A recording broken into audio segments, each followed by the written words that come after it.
ဆိုဘုရားကစကားများခြင်းရဲ့အပြစ်၅မျိုးတောင်ဟောထားတာရှိတယ်နော်စကားများလို့ရှိရင်အပြစ်၅မျိုးရှိတယ်တဲ့မှုသားစကားတွေပြောမိတတ်တယ်တဲ့နော်ကြမ်းထမ်းတဲ့စကားတွေပြောမိတတ်တယ်တဲ့ကွဲပြားကြောင်းစကားတွေပြောမိတတ်တယ်တဲ့အနှစ်မရှိတာတွေကိုပြောမိတတ်တယ်တဲ့အဲ့ဒါလို့တန်ဖိုးမရှိတဲ့စကားတွေပြောတဲ့အတွက်ကြောင့်သေတဲ့နောက်မှာအပေလေးပါးကိုရောက်တတ်တယ်တဲ့စကားများခြင်းရဲ့အပြစ်ဘယ်လောက်လဲ၅မျိုးနော်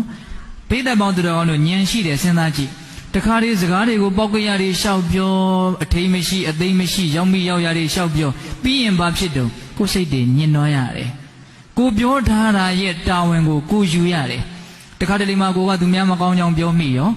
ဟာအဲ့ဒီလူနဲ့တွေ့လို့ချင်းနေရထိုင်ရတွေခက်ပြီးတော့ငါကိုသင်္ကန်းမြန်းရှင်းပါလေလားကြောက်ရလန့်ရတာတွေကမရှိဘူးလား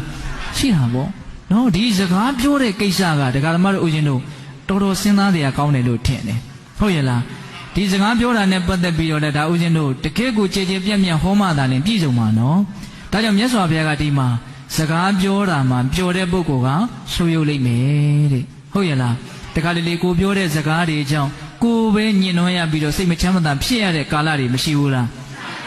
တရားအထုတ်နေတဲ့အချိန်မျိုးမှာပိုးပြီးတော့ထင်ရှားတယ်စကားသာများများပြောတမာရီလည်းမရလွယ်ဘူးနော်ဘာအတိမှတိုးဖို့လည်းပဲသူ့မှာမလွယ်ဘူးပြီးရင်ကိုပြောပြီးသားအကြောင်းအရာတွေကပဲခေါင်းထဲမှာထကြီးတလဲလဲပြန်ရောက်ပြီးတော့အဲ့ဒီပုဂ္ဂိုလ်အဲ့ဒါညှဉ်းနှွမ်းနေတာပဲ